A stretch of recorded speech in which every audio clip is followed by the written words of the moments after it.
Assalamualaikum warahmatullahi wabarakatuh. Alhamdulillah hamdan katsiran tayyiban mubarakan fihi kama yuhibbu rabbuna wa yarda. Asyhadu la ilaha illallah wa asyhadu anna Muhammadan abduhu wa rasuluhu. Amma ba'd. Pemirsa Fatwa TV. Alhamdulillah kita dapat berjumpa kembali di program live interaktif Menjaga Imam yang diasuh oleh Al-Ustaz Dr. Iqbal Gunawan Hafizahullah Ta'ala, dan Alhamdulillah Ustaz juga membersamai kita sudah, dan insya Allah semoga Allah lancarkan 1 jam ke depan, tidak ada kendala insya Allah. Dan bagi pemirsa yang ingin bertanya kepada Ustadz di program acara ini, ada 2 line telepon. Pertama di 021 212 32333. Nah, itu line yang sudah setia melayani pemirsa untuk bertanya bersama di program live interaktif Fatwa TV. Sudah 4,5 tahun kalau nggak salah ya. Dan satu lagi kami adakan nomor baru untuk menghubungi kami di live interaktif yang insya Allah lebih mudah, yaitu di 0821 706087 WhatsApp. 0821 706087 WhatsApp di atas kepala saya tuh nomornya. Nah, di save dulu nomornya ya. Kemudian cari sinyal yang bagus, baru telepon. Ya, semoga Allah lancarkan ya. Nah, kita tidak berpanjang lebar. Namun sebelumnya kami akan memberi kabar satu lagi. Kami juga menyediakan satu lagi link untuk ta'awun dakwah bersama Fatwa TV di nomor rekening yang tertera di layar. Barakallahu fikum. Semoga Allah mudahkan. Kami tunggu kabar baiknya. Sekarang kita sapa Ustadznya yuk. Assalamualaikum warahmatullahi wabarakatuh. Ustadz Iqbal, bagaimana kabar Ustadz? Warahmatullahi wabarakatuh. Ya. Gimana kabar antum? Sehat? Alhamdulillah kami sehat semua. Antum sehat Ustadz? Ya, sedikit pilek lah. Pondok sehat Ustadz? Ya, pondok. Alhamdulillah. Kelas meeting sekarang. Oh, sebentar. Bukannya udah terima rapat Ustadz? Belum ya? Mau terima rapor tanggal 7. Oh begitu. Berarti PPDB belum dibuka Ustadz? Sejak Oktober sudah buka dan sudah mau tutup. Loh, wah Masya Allah, kuota udah terpenuhi begitu Ustadz ya? Alhamdulillah. Sisa berapa Ustadz kalau boleh tahu? Masih bisa terima? Paling, apa ya, sudah full kayak. Sudah full? Masa berapa siswa terima baru Ustadz? Kemarin kami bilang sisa 5. Terus habis itu sekarang udah tutup PPDB. Oh gitu. Total berapa Ustadz terima di sana kapasitas terima murid baru? 125. Masya Allah. SMP semua atau dengan SMA juga? SMP, SMA. Masya Allah, totalnya seperti itu ya, SMP dan SMA. Waduh, tuh pemirsa tuh, terlambat deh kita ngumuminnya. Ternyata sudah tutup ya di Maros ya. Urwah bin Zubair ya Ustaz ya? Urwah bin Zubair, ya. Bukan terbalik ya. Urwah bin Zubair seperti itu, pondok di yang diasuh oleh Ustaz Dr. Iqbal Gunawan di kota Maros ya, di Sulawesi Selatan dekat bandara. Ustaz, alhamdulillah Ustaz, kami bersyukur kepada Allah, kemudian berterima kasih kepada antum yang sudah meluangkan waktunya untuk bersama kita menjawab pertanyaan-pertanyaan yang masuk melalui dewanfatwa.com dan juga nanti insya Allah melalui telepon misalnya. Jazakallah khairan Ustaz, juga terima kasih kepada kru antum yang di sana setia menemani antum, dan kemudian kami ingin sekali mendapatkan faedah dari antum, yaitu dengan mendapatkan nasihat atau peringatan di pagi hari ini Ustaz. Tafadhal ya Ustaz untuk waktunya. Bismillah walhamdulillah wassalatu wassalamu ala rasulillah wa ala alihi wa sahbihi wa man walah wa la hawla wa la quwata illa billah. Pemirsa Fatwa TV yang semoga diberkahi oleh Allah Azza wa Jalla dimanapun Anda berada. Alhamdulillah, pagi hari ini kita kembali mendengarkan dan menyaksikan acara live interaktif Fatwa TV Menjaga Iman. Dan di antara kiat kita menjaga iman, yaitu kita selalu menangisi ya dosa-dosa kita, mengingat-ingat dosa-dosa kita yang tentunya sangat banyak. Setiap hari kita berdosa, maka setiap hari pula kita harus beristighfar. Kemudian juga kita berusaha untuk memilih teman-teman yang baik, teman-teman yang mengingatkan kita tentang kehidupan akhirat, tentang surga, tentang kematian, dan membuat kita tidak cinta dunia, tidak tamak terhadap dunia. Jadi itu ciri-ciri ya teman-teman yang kita pilih agar kita bisa menjaga keimanan kita. Jadi yang pembahasannya selalu tentang akhirat, tentang kematian, tentang zuhud dari dunia, ya bukan sebaliknya, ya hanya membahas dunia saja sehingga kita terus ya berambisi untuk mengumpulkan dunia sebanyak-banyaknya sehingga kita melupakan tentang kehidupan akhirat kita, ya. Jadi agar iman kita ini selalu terjaga, selalu terawat, maka kita selalu mengingat dosa-dosa kita, perbanyak istighfar, perbanyak taubat kepada Allah Azza wa Jalla, karena sangat beruntung orang yang mendapati dalam catatan amalnya istighfar yang banyak, ya. Karena semua anak Adam itu banyak berbuat dosa, sehingga tidak ada yang bisa kita lakukan untuk menghapus dosa-dosa tersebut, untuk mentip-X dosa-dosa tersebut, kecuali dengan kita memperbanyak istighfar, taubat kepada Allah Azza wa Jalla, dan memilih teman-teman yang baik, baik di dunia nyata maupun di dunia maya, ya. Jadi kita hanya melihat postingan-postingan yang baik saja, yang mengingatkan tentang akhirat, tentang pahala, kebaikan, ya. Orang yang mengajak kita untuk bersemangat beramal soleh, dan bukan sebaliknya, ya, hanya pembahasan dunia, pamer, ya, sehingga kita selalu berambisi untuk mengumpulkan dunia sebanyak-banyak. Ya, supaya iman kita ini selalu bertambah dan selalu fokus, ya, yang pikiran kita selalu fokus ke akhirat, bukan fokus ke dunia. Nah, itu yang perlu kita ketahui semua, itu kita ingat, ya, agar kita selalu membayangkan bahwasanya kita sedang hanya menyeberang, ya, di dunia ini. Kata Nabi SAW, kun fid dunya ka'annaka gharib aw abiru sabil. Jadilah dunia ini seperti orang asing atau orang yang menyeberang, ya.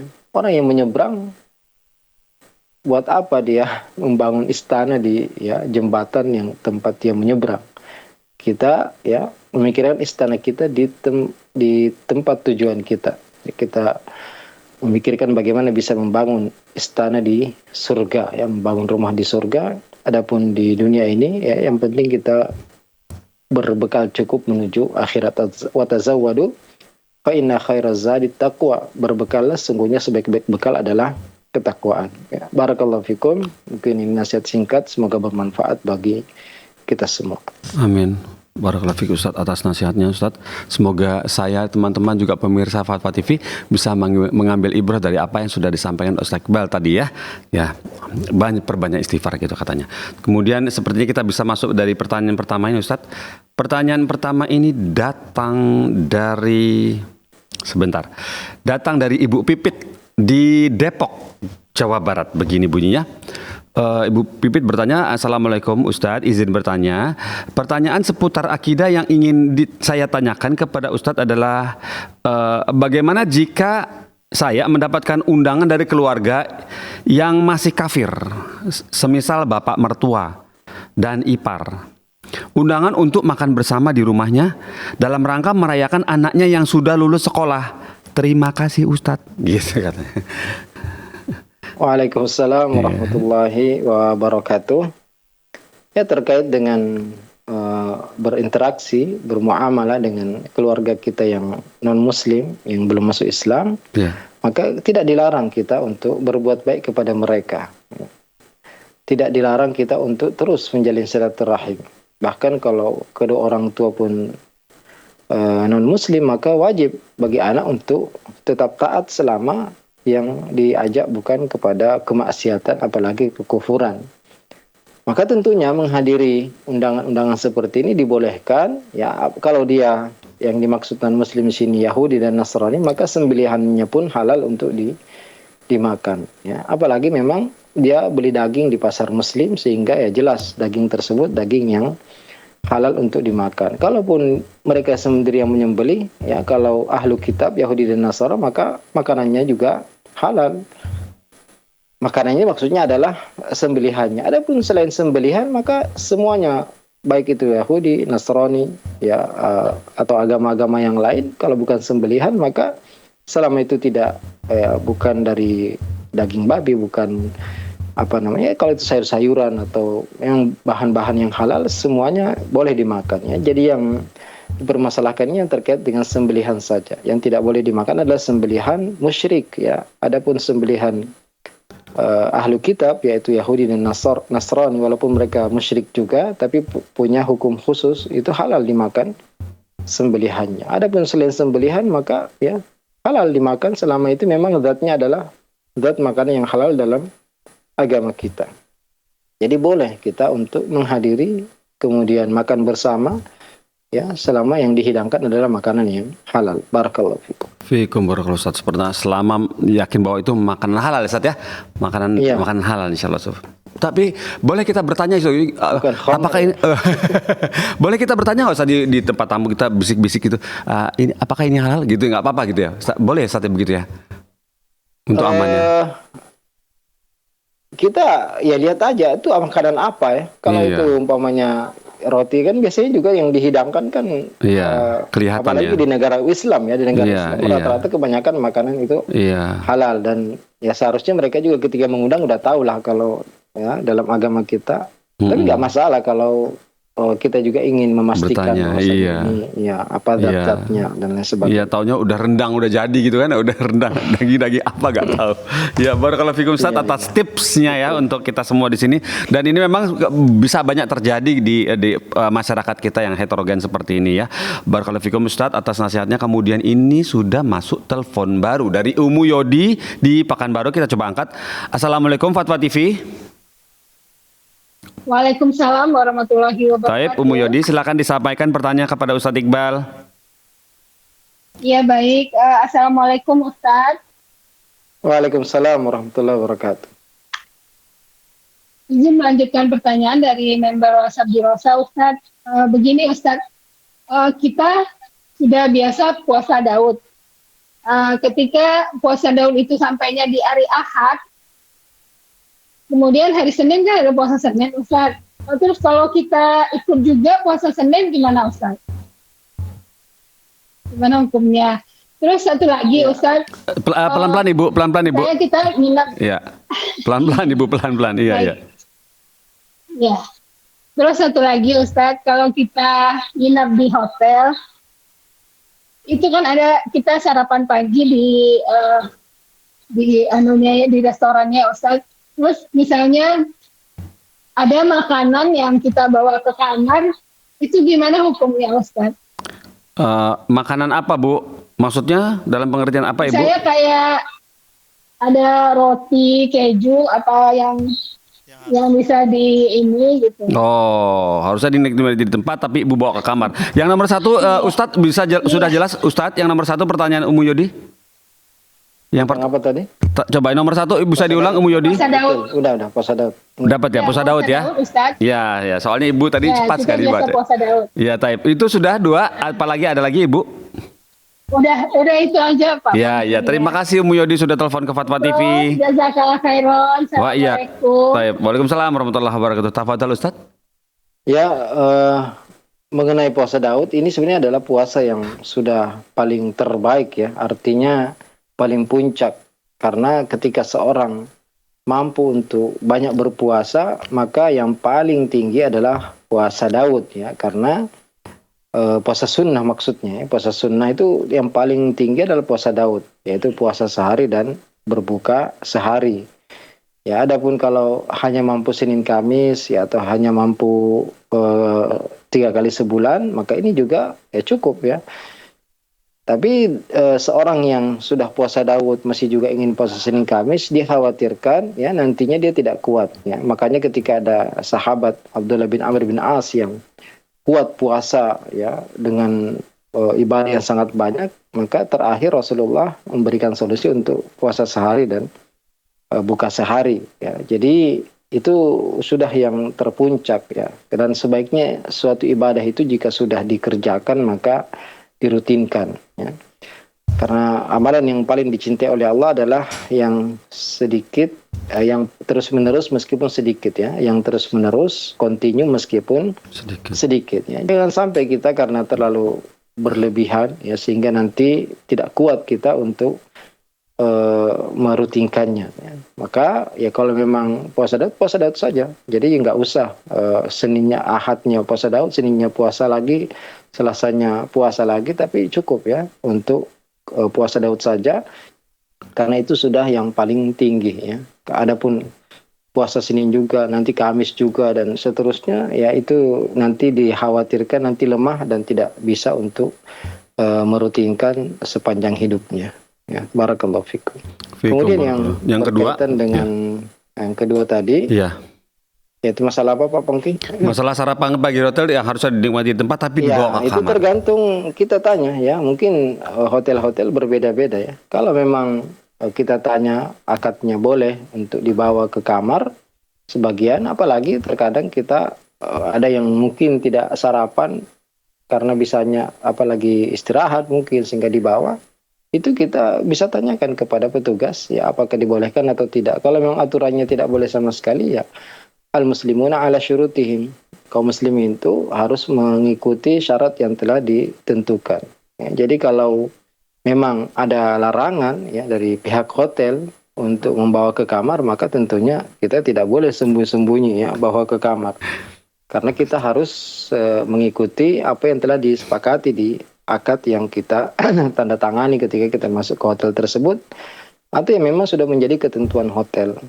Jadi kalau dibolehkan ya silahkan, kalau ternyata memang ada aturan tidak boleh, maka ya jangan dilanggar karena kita harus memenuhi perjanjian-perjanjian yang kita sepakati bersama.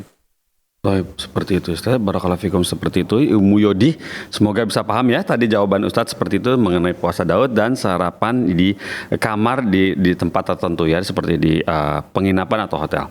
Berikutnya Ustaz, pertanyaan ini ada dari telepon tapi sedang ditangani oleh admin. Kemudian kita coba masuk ke pertanyaan berikut. Ini pertanyaan di Ummu Putri, berkeluh kesah seperti ini. Ummu Putri di Cirebon.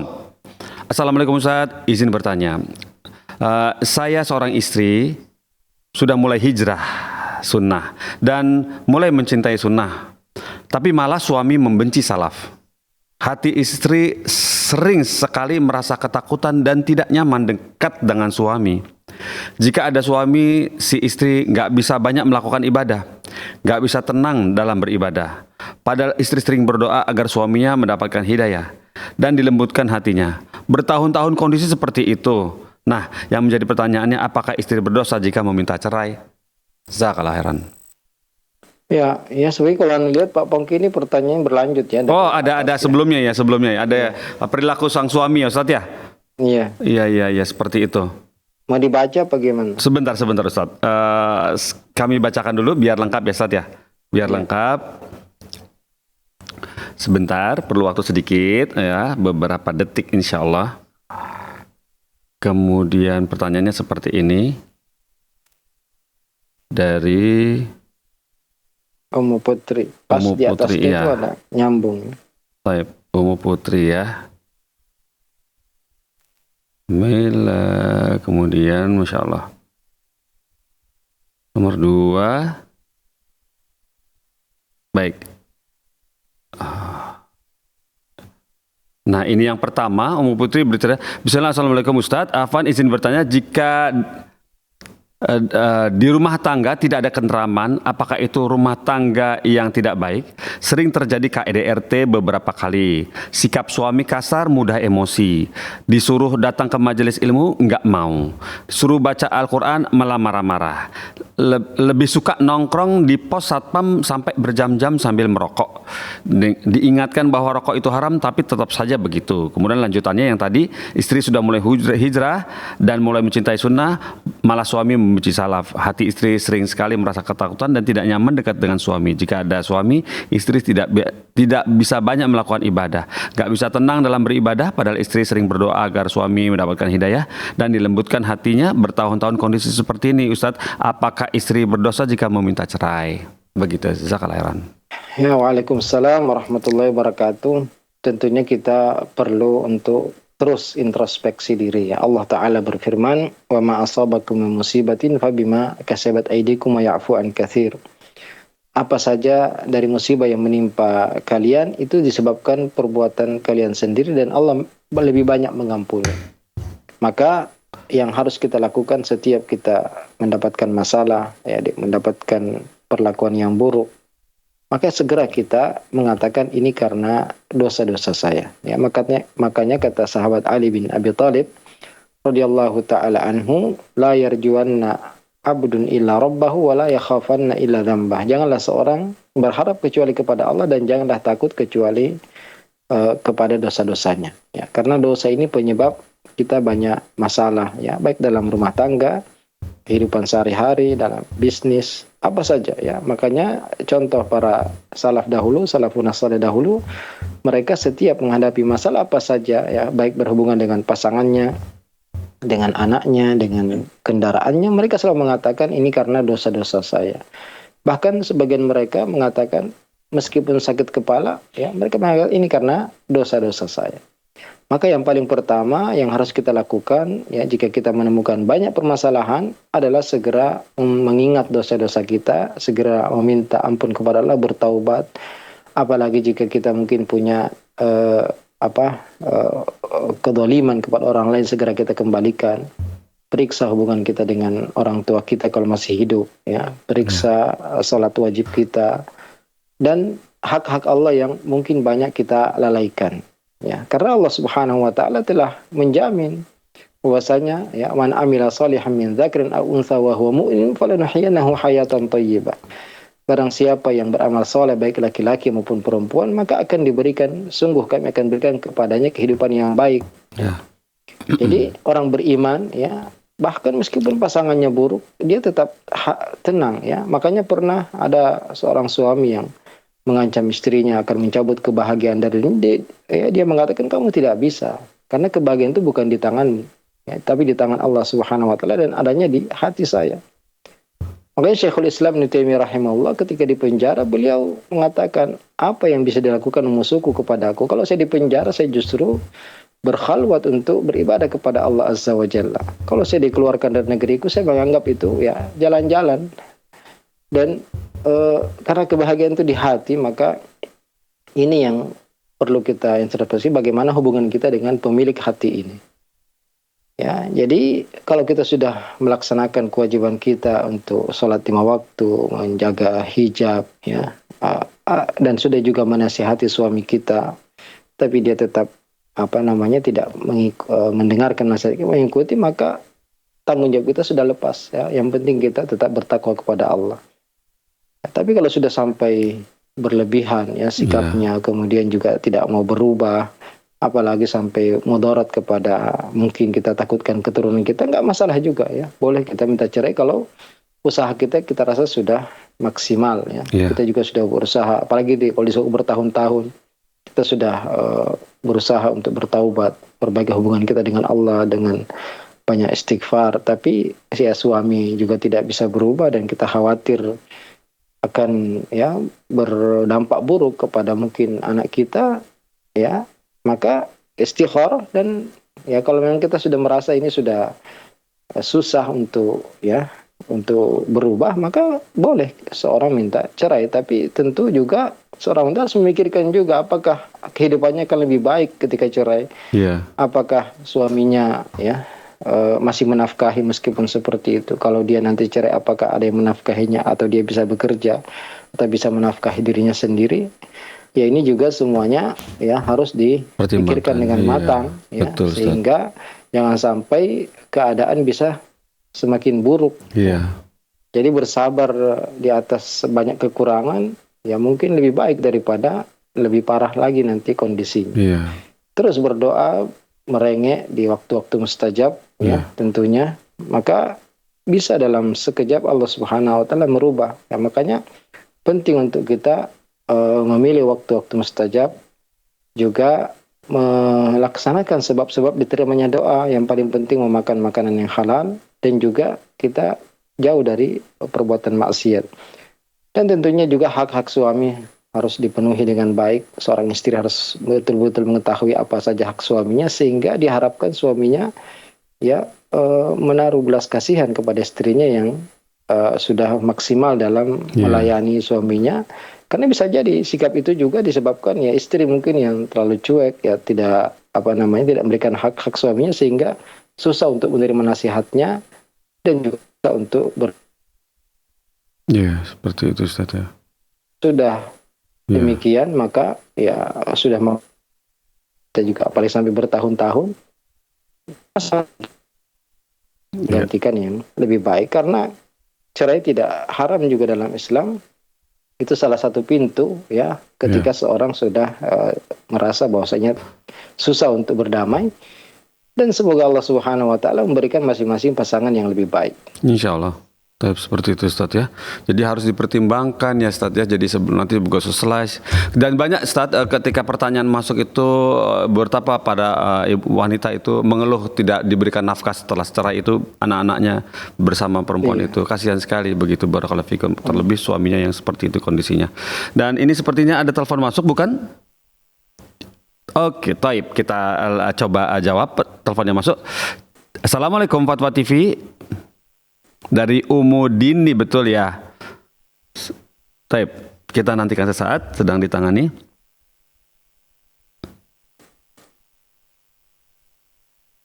Ya, Assalamualaikum Fatwa TV. Ya. Waalaikumsalam warahmatullahi wabarakatuh. Mau bertanya ke Ustaz. Silakan Ibu. Assalamualaikum Ustaz. Waalaikumsalam warahmatullahi wabarakatuh. Ini ada suatu kejadian di rumah. Jadi kita ada orang bekerja di rumah kita. Sudah itu dia minta berhenti. Setelah berhenti,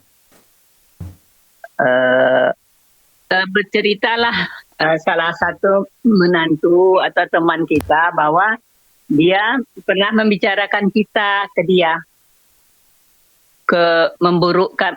menjelek-jelekkan saya ke menantu saya dan menjelekkan saya ke orang lain begitu. Yeah. Akhirnya karena dia udah berhenti, kita saling bercerita gitu Ustaz. Apakah itu termasuk gibah gitu? Jadi kita juga oh iya kalau begitu dia juga bilang begini dan gitu. Apakah itu termasuk gibah Ustaz? Itu yang saya pertanyakan. Iya. Iya, baik Ibu. Itu lagi atau ada lagi pertanyaannya? Itu saja Ibu? Satu lagi boleh mengenai ini Ustaz. Boleh. Kita kan nggak tahu ya Ustaz, tauhid kita itu benar atau tidak, atau apa bersih ndak akidah kita gitu. Apakah cukup dengan doa yang kita baca setiap sujud atau setiap saat? Allahumma a'ini an usrika bika syai'an a'mat. Lupa saya kalau udah tanya lupa. Allahumma a'ini an usrika bika syai'an na'lamuhu wa nastaghfiruka lima la na'lamuhu. Yang kira-kira begitu Ustaz. Apakah itu mencukupi daripada kebenaran dari tauhid atau iman akidah kita? Ya. Jazakallah khairan Ustaz atas jawabannya. Assalamualaikum warahmatullahi wabarakatuh. Waalaikumsalam warahmatullahi wabarakatuh. Umudini, terima kasih sudah telepon ke Fatwa TV. Semoga nanti dijawab oleh Ustaz insyaAllah ya. Tafadhol Ustaz, mau jawab nomor 1 dulu apa nomor 2 dulu? Ya nomor 1 aja. Nomor 1 dulu ya. Gibah itu definisinya kata Nabi SAW, dzikruka akhaka bima yakrah ya. Engkau menyebutkan tentang saudaramu yang dia tidak suka. Iya. Jadi selama itu meskipun itu ada pada saudara kita dan apalagi itu juga sudah ini ya, sudah nggak ada ya. Jadi meskipun itu fakta betul orang itu buruk ya, tapi sebenarnya tidak ada lagi maslahatnya untuk disampaikan ya, karena ada kondisi-kondisi tertentu maslahat itu boleh ketika seorang pamannya melamar ya, kemudian kita ditanya bagaimana orang tersebut, kita sebutkan semuanya tentang yang kita ketahui tentang orang tersebut, kebaikannya dan keburukannya. Atau seorang ya dilaporkan kepada pengadilan pamannya, atau yang merencanakan keburukan ya, atau perawi hadis yang disebutkan kekurangan-kurangannya sehingga hadis dianggap seorang yang tidak pantas diterima hadisnya, atau penceramah yang ya kalau kita tidak sebutkan kesalahannya maka orang bisa tertipu atau mengikuti fatwanya yang salah. Ini nggak apa-apa, kondisi-kondisi seperti ini dibolehkan ya. Seorang atau ada dua orang yang ingin kerjasama dalam bisnis tertentu umpamanya, kemudian ada yang mengetahui bahwasanya dia curang, dia suka ya bohong, itu nggak masalah disampaikan untuk kemaslahatan. Tapi kalau ya apa? Tapi tidak masalah kalau kita sampaikan kita seperti di pengadilan begitu, Ustaz.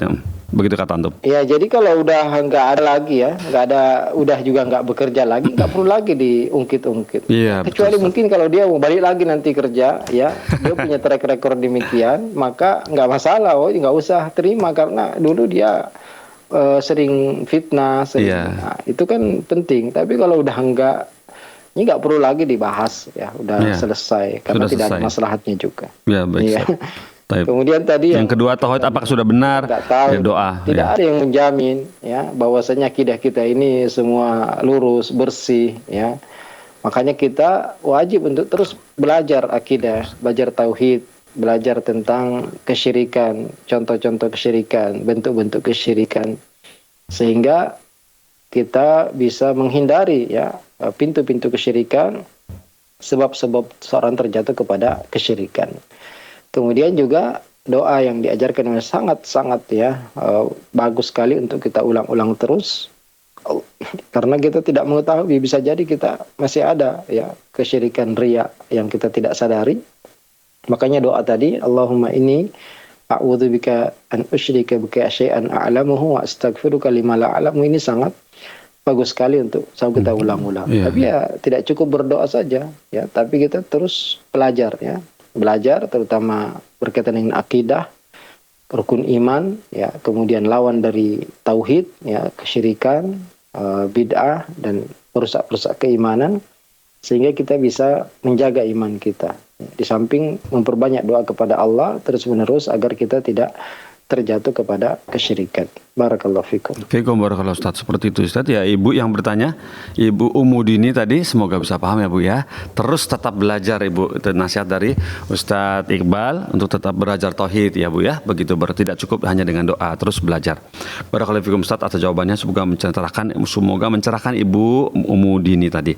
Kemudian kita masuk ke pertanyaan berikut, datang dari Bapak Wawan di Jawa Barat, Depok, begini bunyinya. Assalamualaikum Ustaz, saya izin bertanya.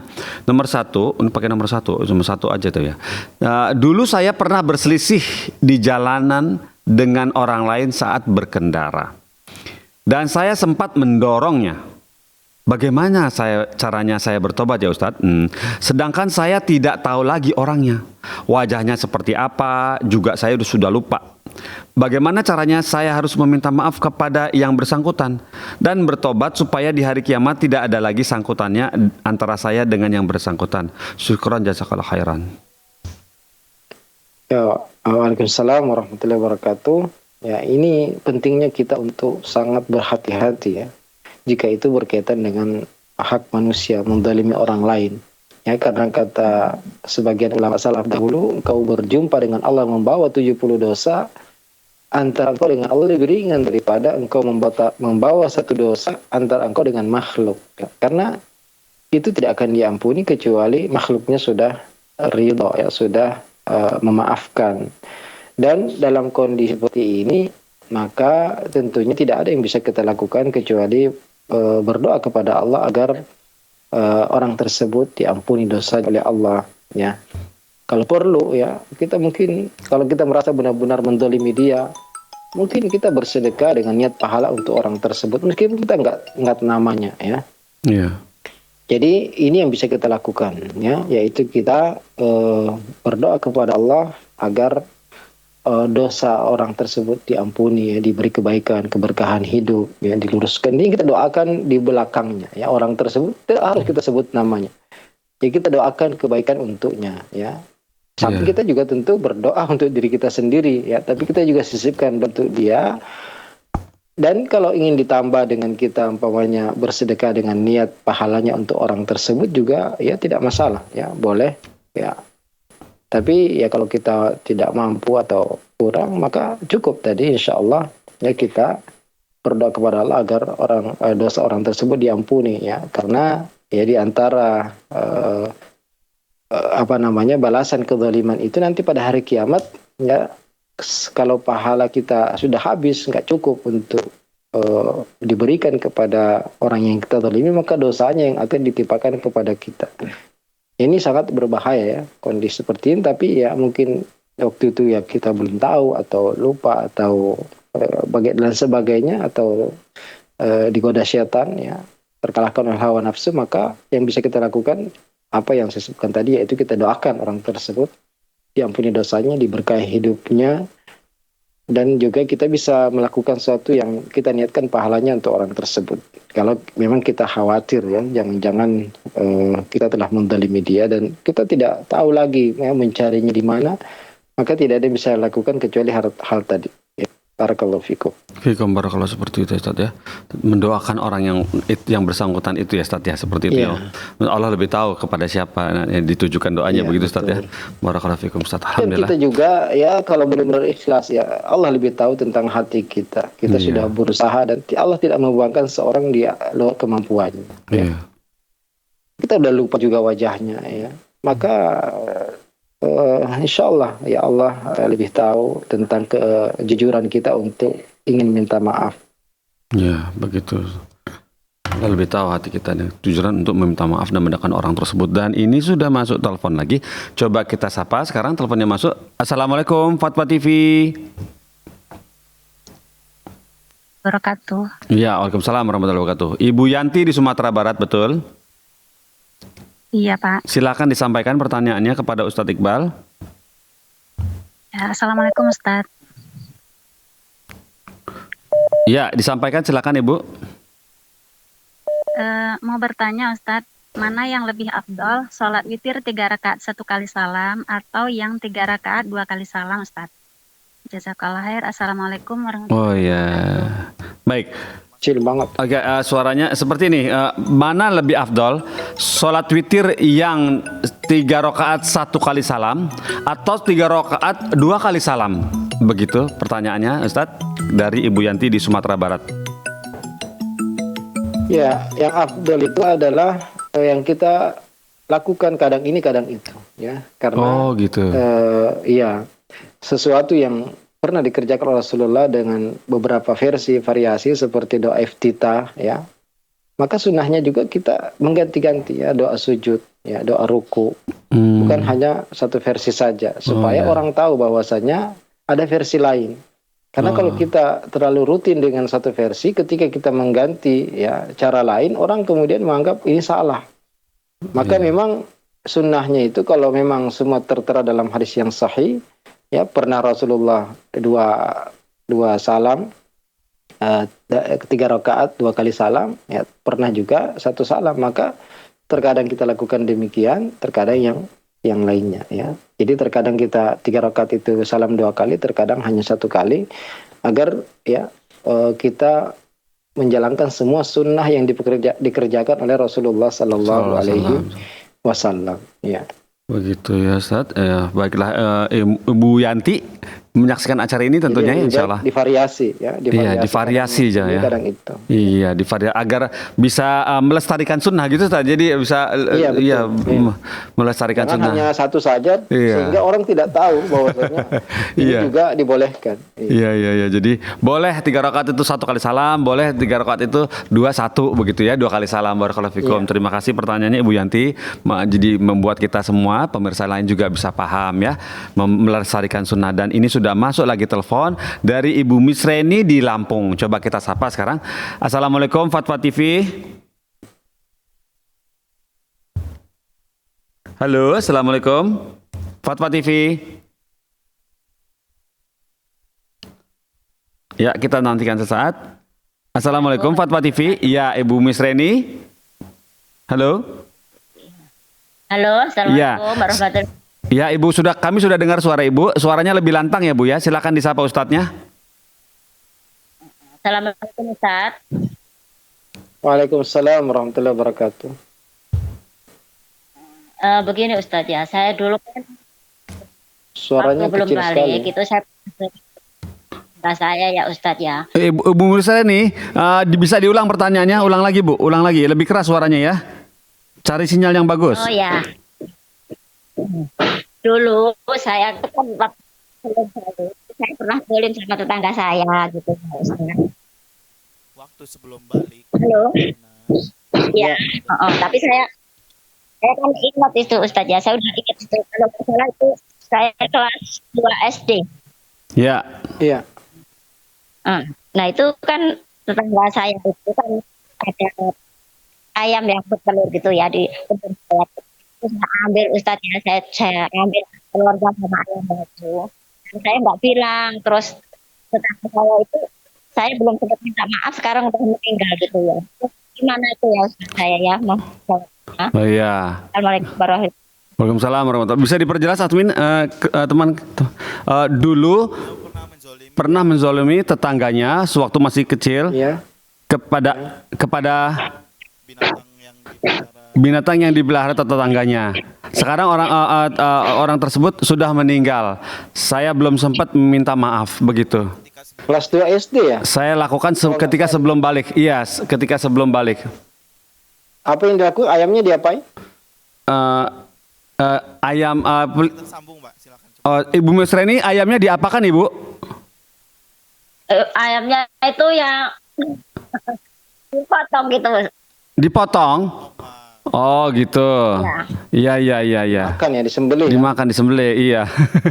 Tayyib, ya. Ditunggu jawabannya ya Bu Mesreni ya. Semoga Allah mudahkan. Ya masa lalu apalagi Iya. Kelas 2 SD. Kecil mungkin juga belum tahu hukumnya, yang belum balik juga karena mulai dicatat dosa itu ketika sudah akil balik ya. Sudah balik, yaitu tanda-tanda balik. Kalau laki-laki mimpi basah, tumbuh rambut kemaluan, atau umur 15 tahun ya. Kalau perempuan haid ya, tambah haid. Jadi kalau belum, maka dosa itu tidak dicatat ya, tapi yang dicatat itu pahala kebaikan. Adapun dosa maka belum dicatat. Tapi ya anak kecil, orang gila, kalau dia merusak ya maka yang harus mengganti adalah walinya ya, orang tuanya. Kalau dia melempar rumah orang sampai pecah barangnya, kacanya, ya dia tidak berdosa memang betul, tapi ya walinya itu harus mengganti rugi ya, kerugian orang yang dirugikan tadi ya, dipecah barangnya atau dirusak tanamannya atau apanya ya, atau diambil hewan peliharaannya ya. Jadi insya Allah kalau yang belum ibunya tidak berdosa, dan harusnya yang mengganti adalah walinya ya, orang tuanya atau yang bertanggung jawab atas anak tersebut. Dan kalau memang masih terfikirkan ya, maka ada juga solusi lain, yaitu ya karena mungkin orang tua juga nggak ganti dulu, dan ya ini karena berkaitan dengan hak manusia. Boleh juga kalau memang kita punya kecukupan untuk bersedekah dengan niat pahala untuk orang yang kita ambil haknya. Jadi ini mirip tadi dengan pertanyaan yang pernah mendorong orang tapi lupa. Ini sama ya. Ya, atau kalau ahli warisnya masih hidup ya bisa jadi, tapi ya mungkin lebih pas ya, apalagi dia udah meninggal dan itu berkaitan dengan punya dia, maka kita bisa dengan bersedekah ya, senilai mungkin barang yang kita ambil dulu, dengan meniatkan pahalanya untuk orang yang kita pernah ambil haknya. Barakallahu fikum. Barakallahu, seperti itu ya Ibu Mesreni. Nasihat dari, tips dari Ustadz, ya orangnya sudah meninggal, dari Ibu Mesreni tadi jawabannya, untuk temannya yang sudah wafat begitu ya, bersedekah atas nama temannya. Kemudian kita bacakan pertanyaan dari Ummu Aisyah ada telepon ternyata. Baik, kita coba sambungkan teleponnya. Assalamualaikum Fatwa TV. Dari hamba Allah di Tasik Malaya ya, di Tasik ya. Baik. Coba kita sapa. Sebentar Ibu. Taib. Assalamualaikum Ibu. Halo, assalamualaikum. Halo, assalamualaikum. Waalaikumsalam warahmatullahi wabarakatuh. Ibu, silakan disampaikan pertanyaannya.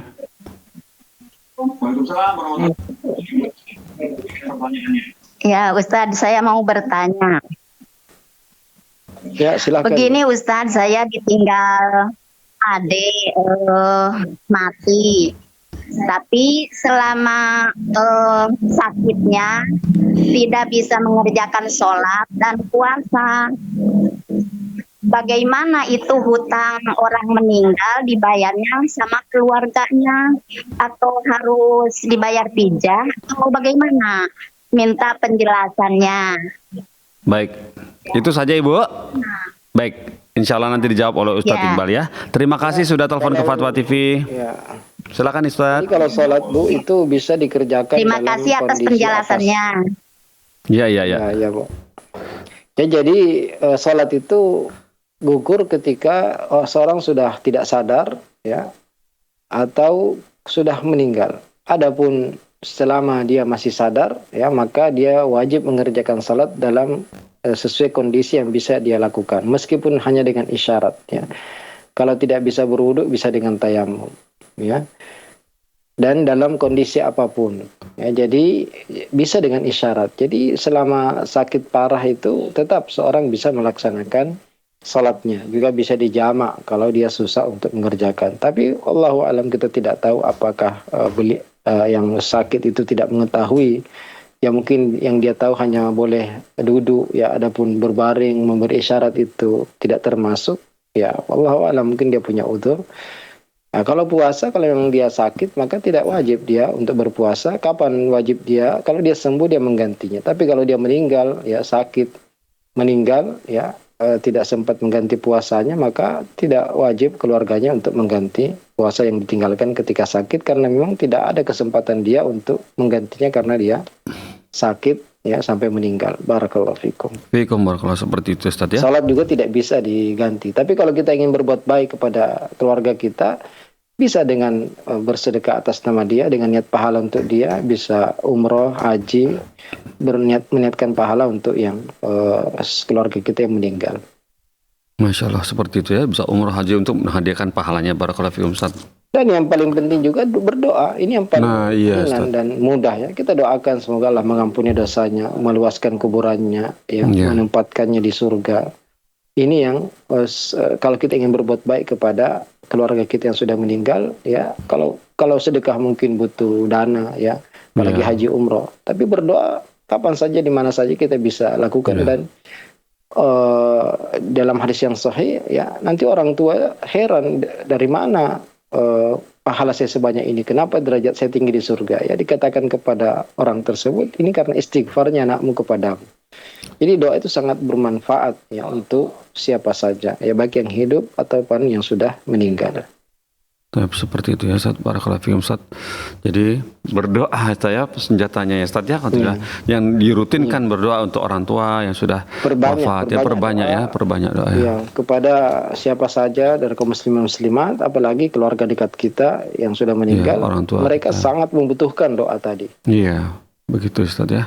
Alhamdulillah seperti itu dari Ustaz dan Tomnya untuk kita semua, bukan untuk ibu yang bertelepon tadi dan semua yang ditanyakan di sini. Ada 1, 2, 3, 4, 5, 6, 7, 8 Ustaz. Alhamdulillah antum sudah memberikan begitu banyak pencerahan pada pagi hari ini kepada saya, teman saya dengan kru di sini, kemudian pemirsa Fatwa TV. Semoga kita termasuk orang-orang yang diberikan taufik Allah, pemahaman juga dengan baik yang sudah dinasihatkan oleh Ustaz Iqbal. Semoga kita bisa lakukan ya, diamalkan ya, doa terutama ya. Dan Ustadz, alhamdulillah Ustadz, dengan pertanyaan jawaban antum kepada Ibu Hamba Allah di Tasik, menuntaskan acara kita di pagi hari ini. Barakallahu fikum Ustadz atas semua nasihat dan ilmunya yang sudah di-sharing kepada kami semua di sini. Barakallahu fikum. Dan alhamdulillah Ustadz. Telepon ya. Iya, insyaallah. Insyaallah banyak sekali telepon. Barakallahu fik. Dan alhamdulillah Ustadz, bolehkah acara ini kami tutup Ustadz? Iya. Kalau masih bisa dilanjut. Sudah cukup waktunya insyaallah. Sudah habis waktunya ya. Iya, sudah habis waktunya. Barakallahu fiikum.